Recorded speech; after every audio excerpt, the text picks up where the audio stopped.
Hello, fellow cycling fans, to the preview of stage 19 of the Tour de France 2024.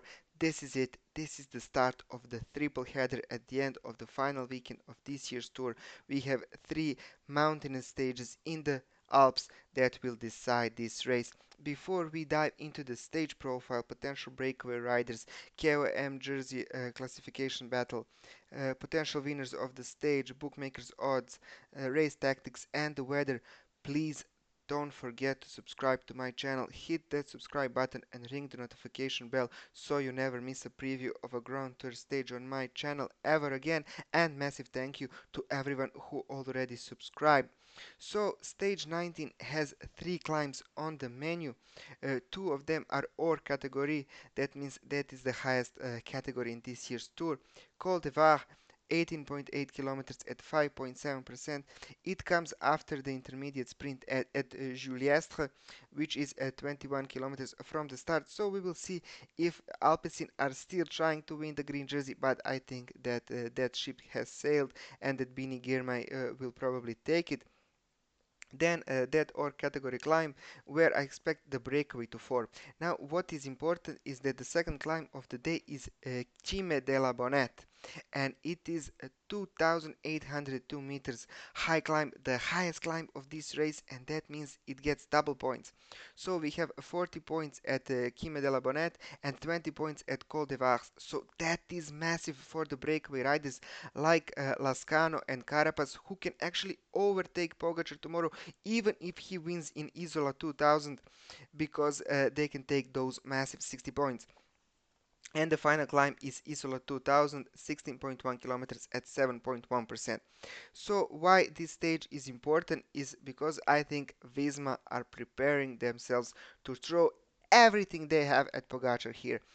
Probably we will see Benoot, Van Aert, Kelderman, Jorgensen trying to get in the breakaway on Col de Var, because it is a long climb, 18.8 kilometers, not the steepest, 5.7%, but a strong breakaway can go here with the guys from EF, Red Bull Bora. They also have to try tomorrow as well.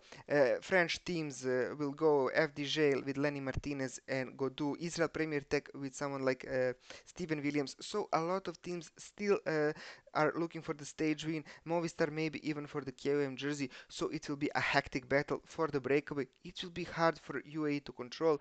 We saw that Valency is also maybe sick, so Sivak Soler are going to have a really hard job tomorrow. Yates is also suffering with COVID, so I think Jumbo Visma go all in on tomorrow's stage. Then a long downhill, some 20 kilometers before the after mentioned Cime de la Bonette, almost 23 kilometers. I think that Visma is going to drill it here with the guys that don't go in a breakaway. Maybe even Vingegaard can try an attack near the top, but it's still really hard to make the gap, as we have almost 50 kilometers of downhill section before the start of the climb in Isola. As we can see on the map, we are starting from Embrun, going a bit to the north to the intermediate sprint, and then it's south all the way to Isola 2000. And this is how Isola 2000 climb looks. So it's really steep in the first couple of kilometers, then it's mostly 7-8% in the next 5, then a bit of black again, and that means over 9%, and the last 6-7 kilometers are not that steep. However, climb of the Bonnet is really steep throughout the climb, and it's the steepest near the finish with ramps of almost 18%, so it will be carnage in the peloton. If we look at the weather, so this is the weather at the top of the stage in Isola 2000. It will be some 20 degrees, so that means that this is going to be a hot day in the Alps tomorrow. If it's so hot at that big elevation, then it means that it will be even hotter in the valley. And before we dive into bookmakers favorites, tell me in the comments who is your pick to win tomorrow, and do you think that Visma is going to attack Pogacar and give everything they have tomorrow? So bookmakers have Tadej Pogacar as the massive favorite at 1.75. I have to agree. I think that this is a stage for the GC, only 145 kilometers. So we know that these stages tend to go to the GC group, as the breakaway doesn't really get the chance to build an advantage over the peloton. Then they have Jonas Vingegaard at 6. I don't know. I would rate Vingegaard higher than this. This guy has massive heart. He said, "I will not go down without a fight," and I think tomorrow he goes all in. Maybe even losing the second place to Remco, who is lurking from the third place. But it will be a real tough battle. Then they think that Richard Carapaz can win from the breakaway in front of Remco Evenepoel and Simon Yates once again from the breakaway.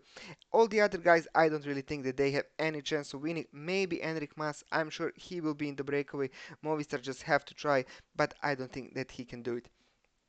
So before we round up this preview of a glorious stage, let's do a quick recap of stage 18 because I want to talk about some things in the GC and in the KOM. So in the GC, in the KOM, first Pogacar is leading, but he has only 36 points in front of Lascano. So if Lascano takes 60 points tomorrow, he can overtake Pogacar with a good margin, and then he can cement that polka dot jersey on stage 20. So my opinion is that Pogacar will not win the KOM in this year's Tour de France. It is maybe a hot take, but it's looking really good for the breakaway riders tomorrow. And in the GC, some guys were in the breakaway tomorrow.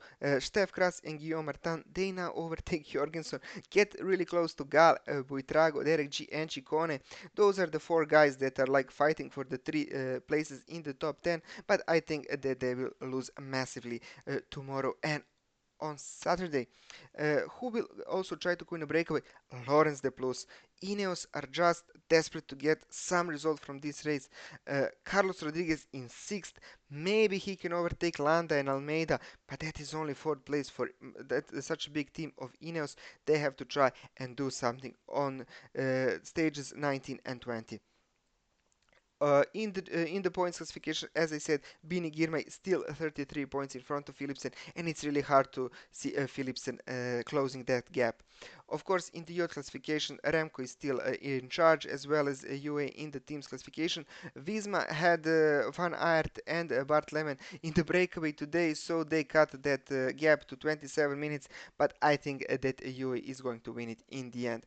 So, stage 18 was won by Victor Campenaerts, his first ever win at Tour de France. Massive congratulations to him and his baby boy in front of Matteo Verscher. He did amazing pulls in that Fuga de la Fuga breakaway of the breakaway alongside Michal Kwiatkowski. All three of them rode really good. I would be happy if any of them win. In the end, it was Campenaerts, and he fully deserved it. In the second group, there was Quinch, Lascano, Lemon, Neylands, and Hindley. So Red Bull can't even win this stage. Massive blow for them. But I think they are coming back strong in La Vuelta. Then all the breakaway guys before the peloton, 13 minutes and 40 seconds down. So thank you all for watching my videos. Don't forget to subscribe. Don't forget to like if you like my comments about races. Have a great day, and I hope to see you tomorrow for a preview of the second stage of the triple header, another mountain stage in the Alps, stage 20. Bye!